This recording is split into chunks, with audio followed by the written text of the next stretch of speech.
Hallelujah, Hallelujah. Hallelujah, Hallelujah. Hallelujah. Hallelujah. Hallelujah, Hallelujah. My dear sisters and brothers, the Lord be with you. And with your spirit. A reading from the Holy Gospel according to John. Glory to you, O Lord. Jesus went across the Sea of Galilee. A large crowd followed him because they saw the signs he was performing on the sick. Jesus went up on the mountain, and there he sat down with his disciples. The Jewish feast of Passover was near.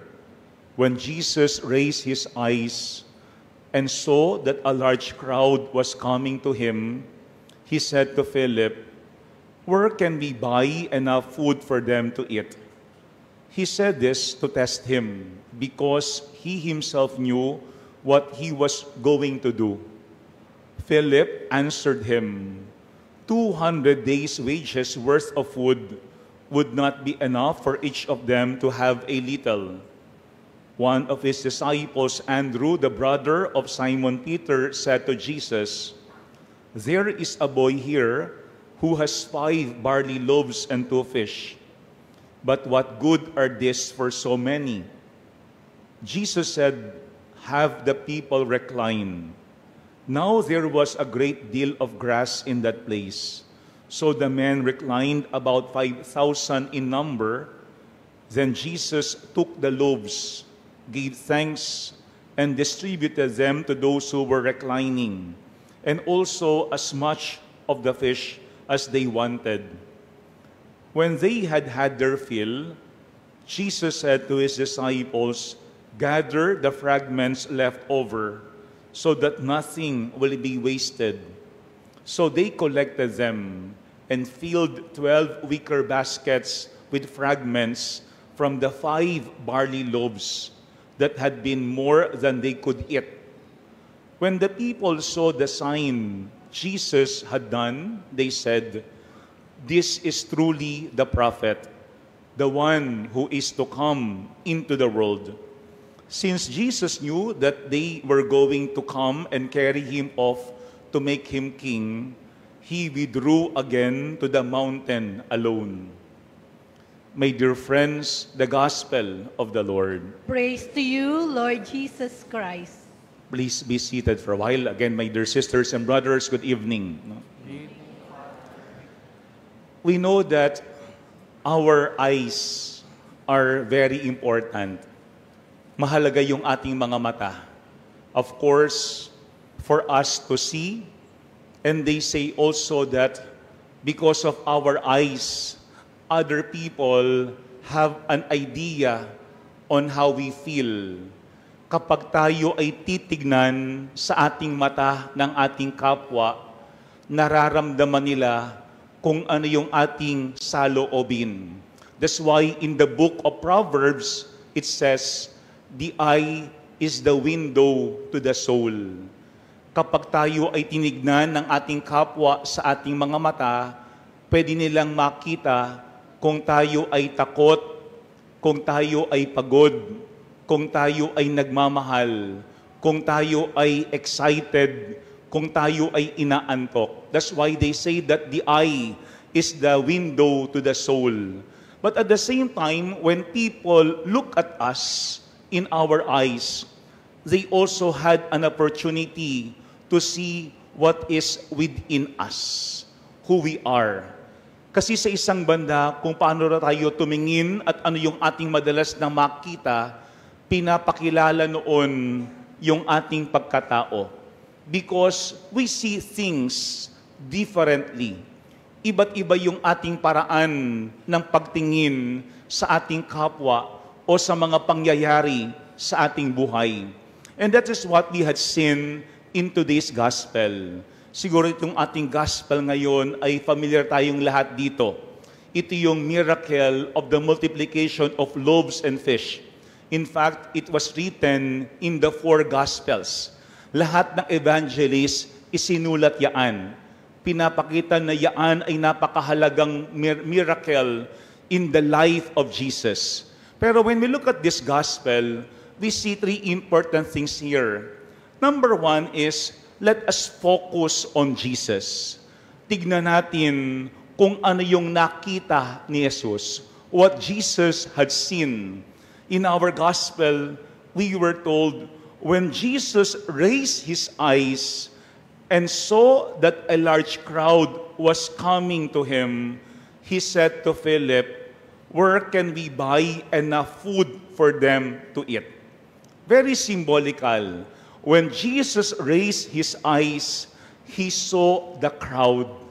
Nung kanyang iniangat yung kanyang mata, kanyang nakita yung madla, yung mga tao. And immediately he asked Philip, where can we buy enough food for them to eat? I think that is something very consistent in Jesus. Lagi niyang nakikita yung kanyang kapwa. Lagi niyang nakikita yung pangangailangan ng iba. In other translation of this gospel, ang sinasabi doon is that when Jesus saw the crowd, he felt compassion towards them because they were like sheep without shepherd.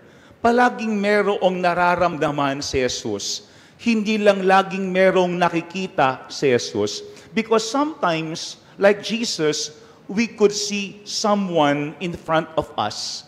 But it doesn't mean meron tayong mararamdaman ng katulad ni Jesus na yung ating nakita will move us into action, will also invite us to ask other people, where can we buy enough food for the people to eat?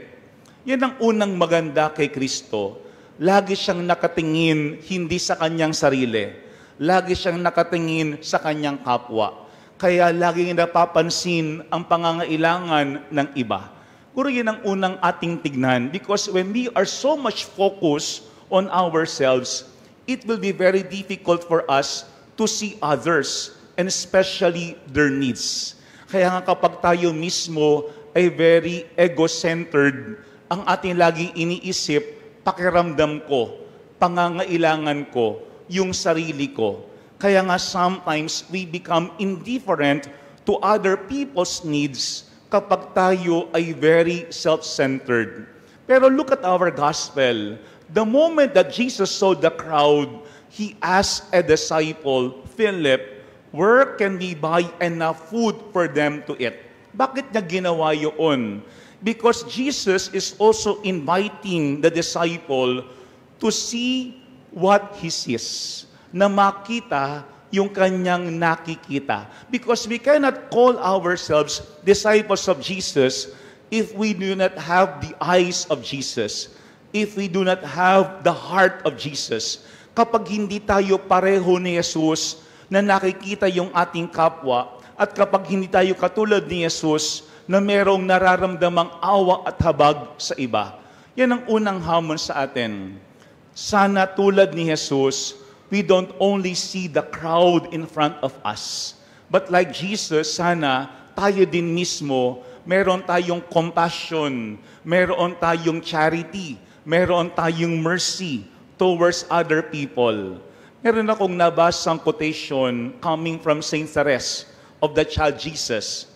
Ang sabi niya, kindness is my only guiding star. In its light, I sail a straight route. I have my motto written on my sail, to live in love. Magandang paalaala yun sa atin. Kindness is my only guiding star. In its light, I sail a straight route. I have my motto written on my sail, to live in love. Yung mabuhay sa pag-ibig. Si Jesus, nabubuhay sa pag-ibig. Pero kapag sinasabi nating pag-ibig, hindi sarili ang focus. Palagi yung ating kapwa. And we can only call ourselves disciples of Jesus if we have the eyes of Jesus, seeing the needs of others. and not only our needs. Sana yung ating guiding star sa buhay araw-araw, like Saint Therese, is also kindness, kabutihan. Kaya nga kapag tayo ay tumingin sa ating kapwa, sana atin ding makita yung kanilang pangangailangan at tugunan yun ng may kabutihan mula sa ating kalooban. Second, when we look at our gospel, we focus also on the disciples themselves. Because look at the response of Philip to Jesus. Ang sabi niya kay Jesus, 200 days wages would not be enough for us to be able to feed them. Pero ano ang sinabi naman ni Andrew na isang alagad? There is a boy here who has 5 barley loaves and 2 fish. But what good are this for so many? Kung si Jesus ang kanyang nakita, yung crowd and their needs, yung mga alagad, they saw the difficulty of the situation. Mahirap, imposible, hindi natin kayang pakainin yung mga taong yaan. Kulang yung meron ang batang ito. Sometimes, ganun din yung ating mentality. Meron tayong negative mentality na maaaring nagiging hindrance, nagbablock sa ating ability to care and to help other people. Meron bang mga times na nauunahan tayo mismo ng ating negativity? Wala yaan, imposible yaan, mahirap yaan, walang pwedeng makatulong dyan. Pero when we look at our gospel, Jesus did not listen to what His disciples had said. Kaya nga ano ang sabi ng ating gospel? When Andrew said to Jesus, there is a boy here who has 5 barley loaves and 2 fish, but what good are these for so many? Ano ang sabi ng ating gospel? Jesus said, have the people recline. I think very powerful yung invitation ni Jesus sa kanyang mga alagad. Have the people recline. No, kasi yung posture of reclining or sitting is a posture of rest, kapahingahan. Why? Because at the very beginning of our gospel, ang sabi dito is that Jesus knew what He will do. Alam ni Jesus ang kanyang gagawin. Pero kanyang tinanong si Philip, why? In order to test him. Siguro yun ang paalaala sa atin. May mga pakakataon, we can be so negative about certain things happening in our life. Pero Jesus is inviting us, recline, take a seat, take rest, magpahinga tayo, umupo tayo, and we allow Jesus to do the miracle for us. Kaya nga may mga pakakataon, baka yung ating kalooban ang kailangan buksan ni Jesus. Baka yung ating isipan ang kailangan imulat ni Jesus. Kasi baka napaka-limited at napaka-negative ng ating view sa mga bagay sa ating buhay to the point that we also forget who is with us, no other than Jesus Himself. Merong isang magaling na author and motivational speaker. Ang pangalan niya ay si Robert Kiyosaki. Ang sabi ni Robert Kiyosaki, negative thoughts are not protecting you. Kasi sometimes we think na kapag tayo ay negative, kapag tayo ay pessimistic, parang tayo ay very realistic. Imposible yan, walang mangyayari dyan. Ang sabi ng author na ito, negative thoughts are not protecting you. They are making you smaller. They are making you smaller. Kung magandang paalaala yan sa atin, no? Kapag marami tayong mga negativity sa ating buhay, hindi pa nga natin sinusubukan, negative na kaagad, they make us smaller. Pinapaliit tayo ng mga bagay na yun. But at the same time, baka rin sa ating negativity, minamaliit natin ang kakayahan ng Panginoon.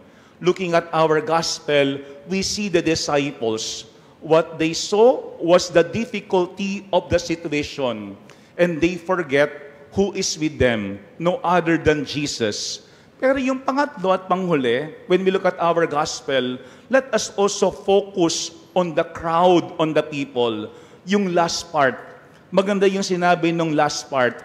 When the people saw the sign Jesus had done, they said, "This is truly the prophet, the one who is to come into the world." Siguro very important yun, their observation. This is truly the prophet. Let us not forget that in the Bible, there were many instances wherein people see Jesus as a prophet. And he himself has said that a prophet has risen in your midst. Pati mismo siya, binanggit niya yung salitang prophet. Pero when we say prophet, we say ito yung mga mouthpiece of God.